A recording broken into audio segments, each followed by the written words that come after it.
Ladies and gentlemen, we are back again. Siyempre sa ating episode na naman, di ba? Mrs. K. Tingnan mo naman ang ganda ng panahon. Nasa Wexford po tayo ngayon. Wexford, Ireland. So guys, what are we waiting for? Tara! Let's talk. Tara! Let's talk. Yun, di ba? Welcome sa ating episode ngayon, podcast. Mrs. K? Yes. Ako ang kinabahan. Di ba? Bago ako. Anyway, okay. Welcome sa ating mga guests sa episode natin ngayon. We are really excited. Siyempre, kumbaga, review to nung last na episode natin. And we are so happy na meron tayong mga bagong kasama. So, para ipakilala sa natin ang ating sarili, simulan natin from... So, hi everyone. I'm Ace Constantinopla. I'm a nurse here in Ireland, bagong-bago. Less than 7 years, 6 years, turned 6 years lang. So, yeah. And residing here in Wexford, Southeast. Okay. Naman, okay. I'm Elmira Somoshera. Been here in Ireland for the last 23 years.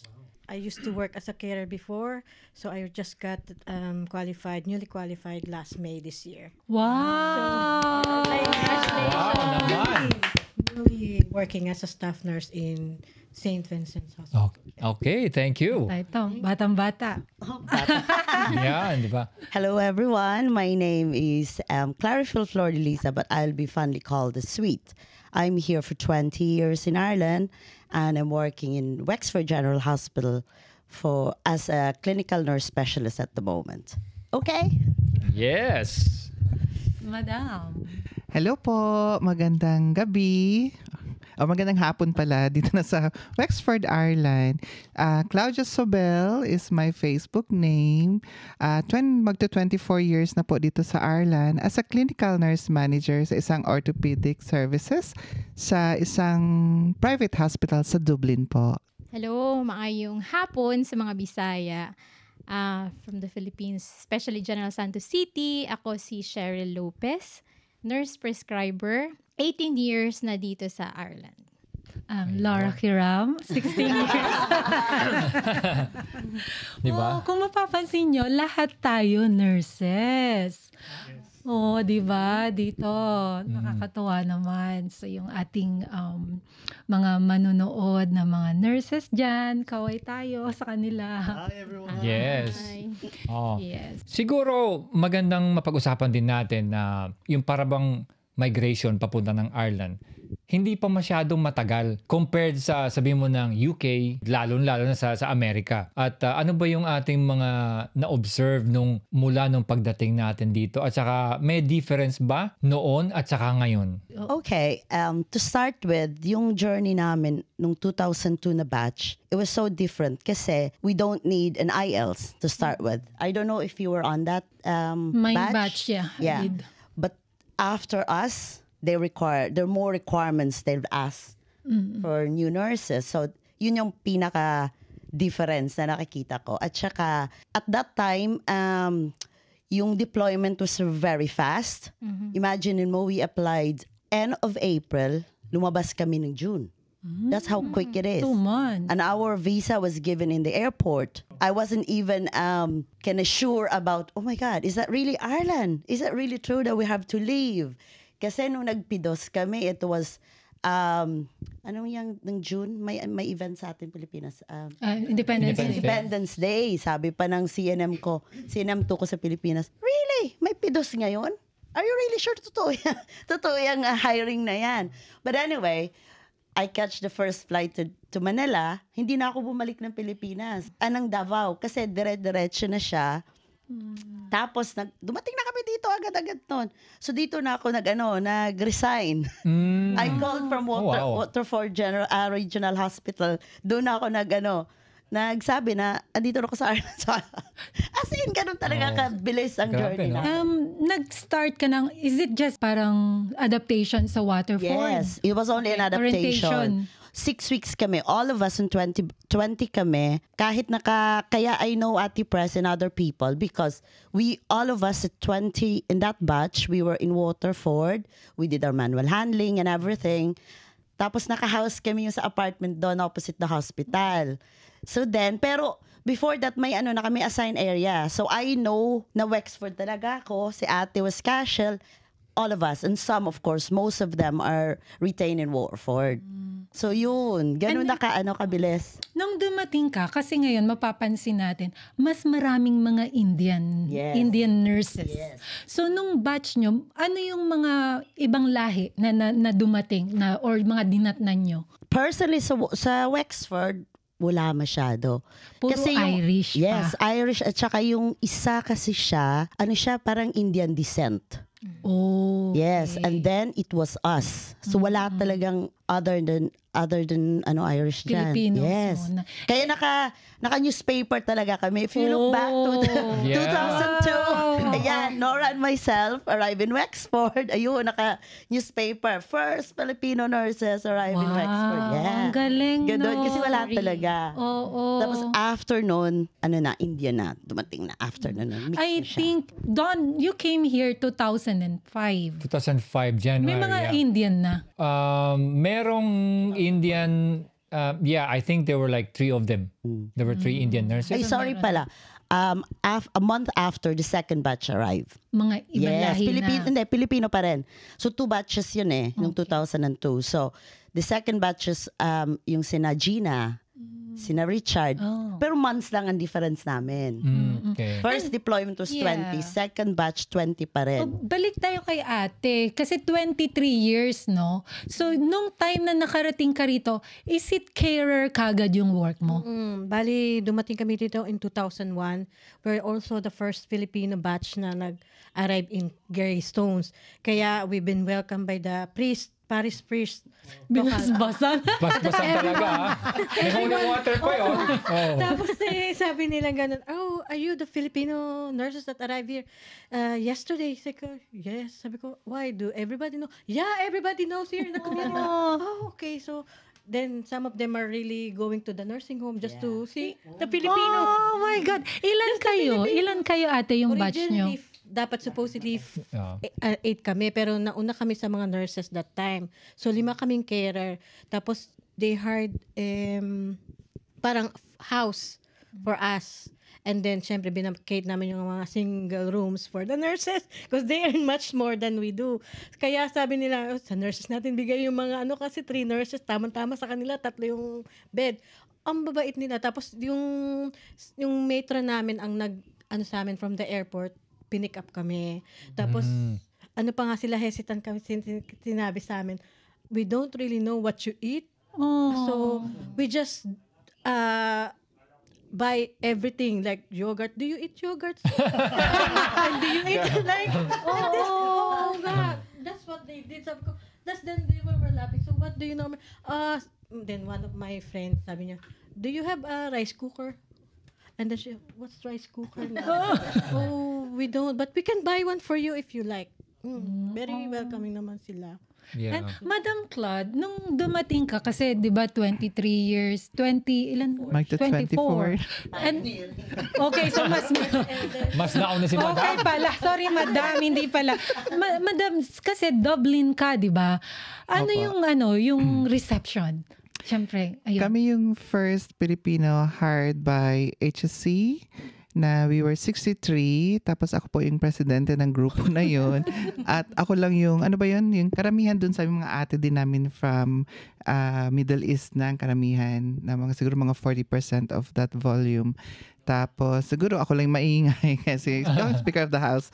Yun din, ganun din, similar po na feature din kami sa Quad. We were met from the airport, tapos we were housed sa B&B sa Dublin, paid by the HSC, for 6 weeks.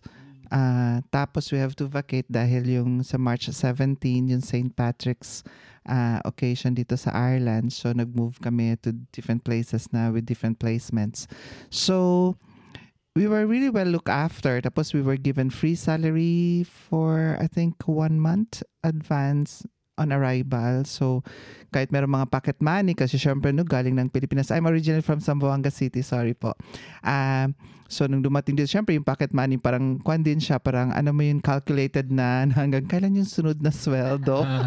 So of course, yung kami puro mga Filipino, dumating kami. So maganda yung reception sa amin, we're really well looked after. Yung mga director of nursing from different hospitals, they were the one facilitating yung mga places namin. So maganda. Ito, Apo. interesting lang na parang bigla lang umano sa isip ko.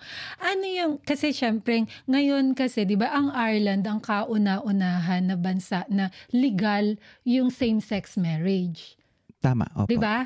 So, nung dumating ka, ano yung parang pakiramdam mo bilang, alam mo yun, Being in that community.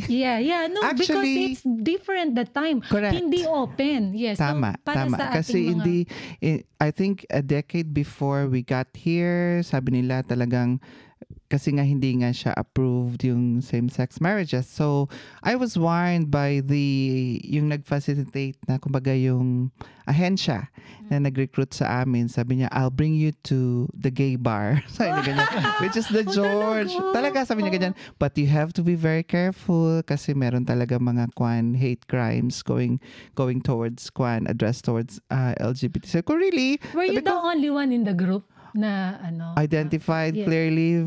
Yeah. Clearly, yes. Oo. Kasi And then iba later on, in evolution. Ako lang. Yeah. Very obvious. Tapos meron pala, ay my God, kasi. Lumabas na. Pero ano ba yun? Naamoy mo ba? Hindi nga, mahina nga ang radar ko. Sabi ko, oh my God, my radar is so... Okay.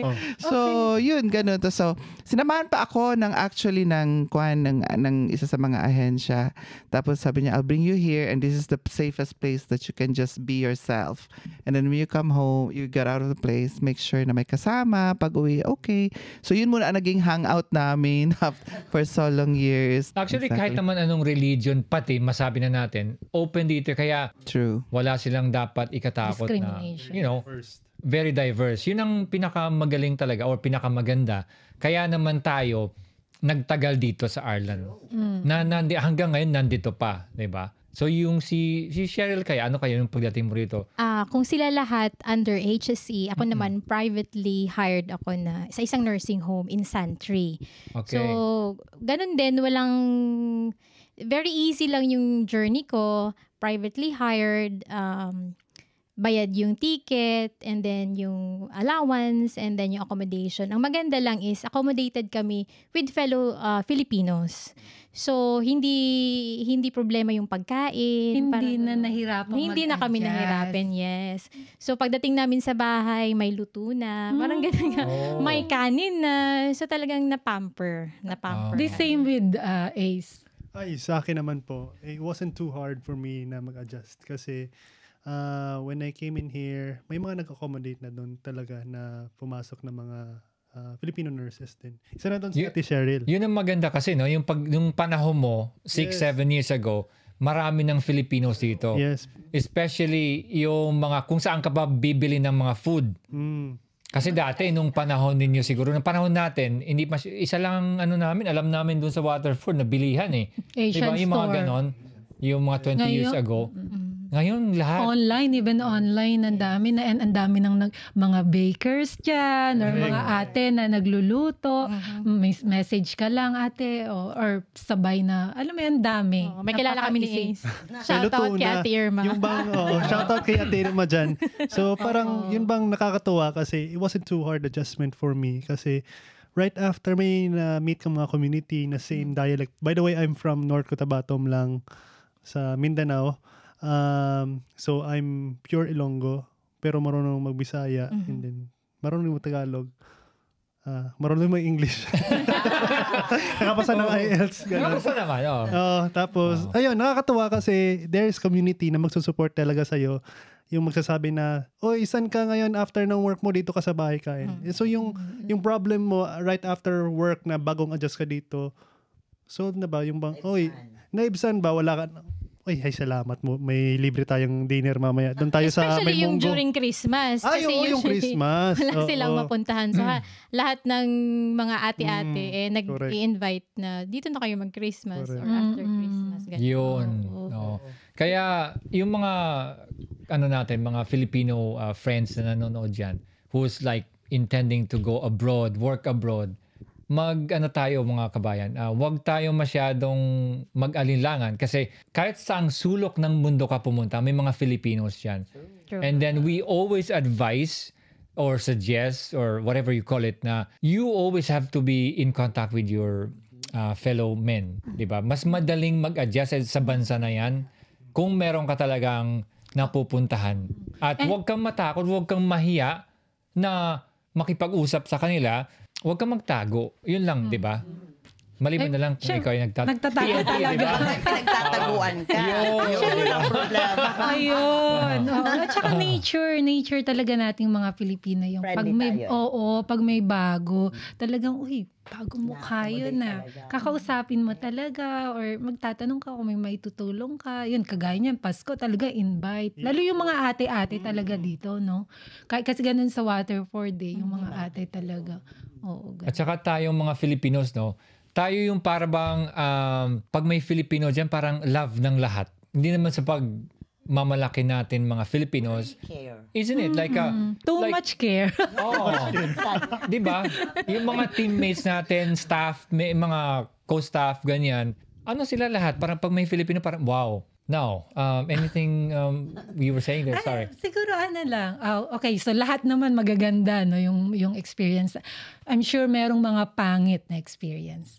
Baka meron kayong gustong i-share and then Para lang maging aware oo, din para ng ating maging mga... aware and then syempre paano maiiwasan. Yes. Oo. Ayun.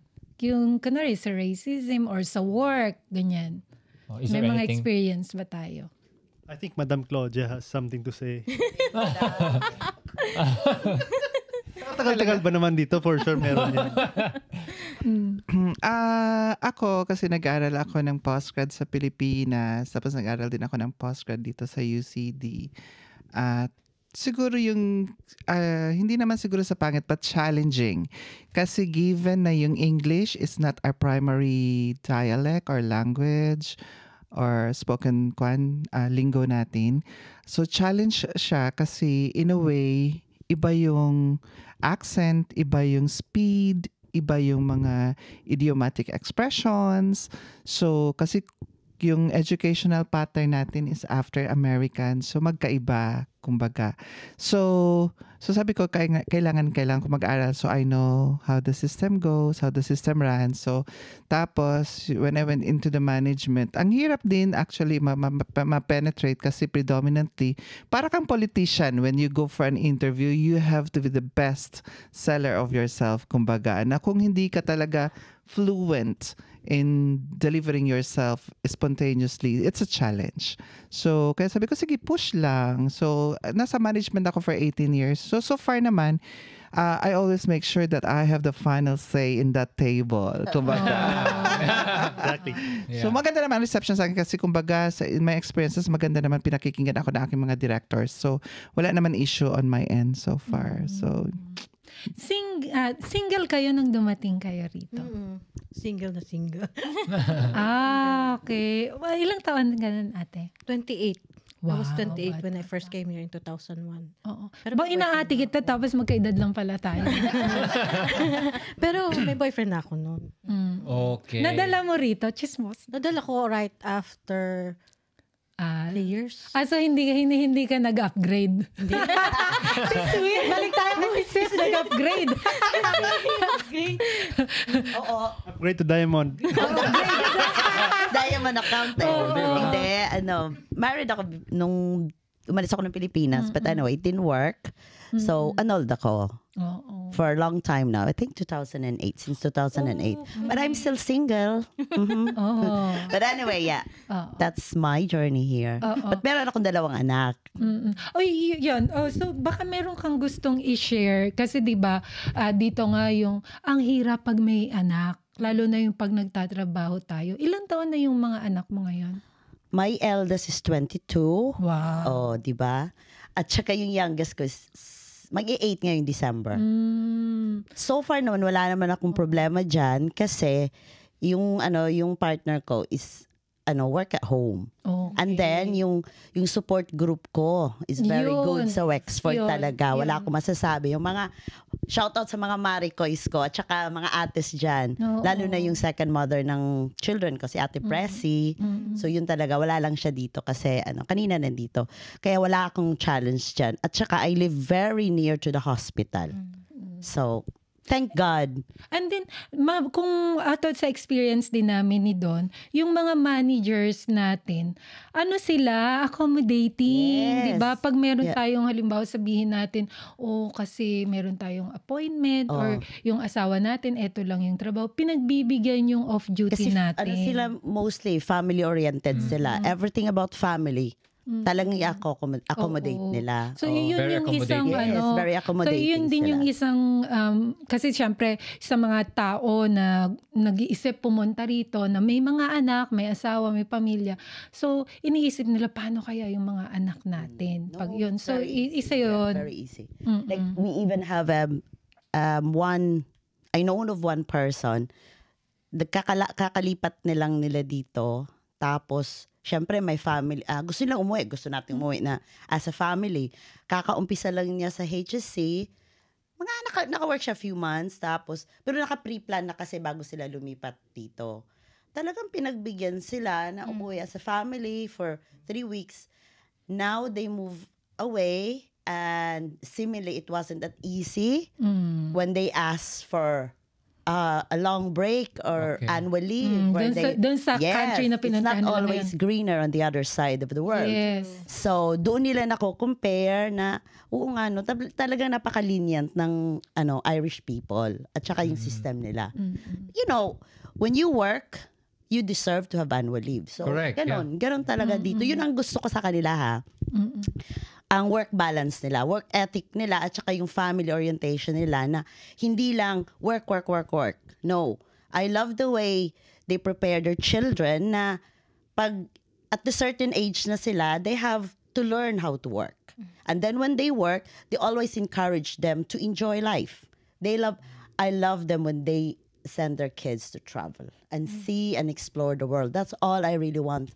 That's how I love Irish, the way that they kinda like yung ini-encourage nila yung children nila na maging independent, na sa atin hanggang ilang edad pa yan, nasa atin pa, no? Sure. Pero nandun pa rin sa atin yan but you can see na may points sila.